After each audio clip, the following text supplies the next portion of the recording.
Hi guys! Happy lunchtime. Kain tayo. Ako ay kakain ako lang mag-isa. Ayaw pa kasi sumabay ng mga kasama ko dito sa bahay.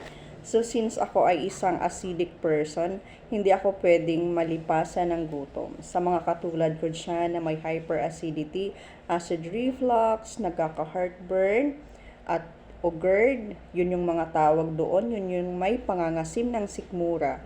So ayun guys, huwag nating hintayin na tayo muna ay magutom o malipasan ng gutom bago natin lagyan ng laman ng ating mga tiyan. So, ayun, yun ay tip ko sa inyo kasi yun ang number 1 talaga na gamot doon sa may mga karamdaman na katulad ko. Ako ay kakain guys, ang aking ulam ay tinola. Ang tinolang to ay walang masyadong mga pampalasa, konting asin, okay na yun. At kung gusto nyo naman lagyan ng kaunting seasoning, kaunti lang talaga, pero bawal talaga ang seasoning guys. So ayun, at ako ay may pritong isda. Ayan, kasi acidic nga, ako ay may tissue palagi kasi pinapainin ko talaga yung oil, lalo na sa mga prito na kinakain ko.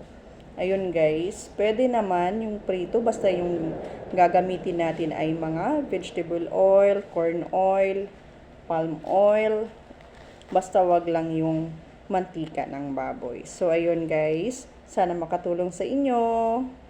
Thank you for watching.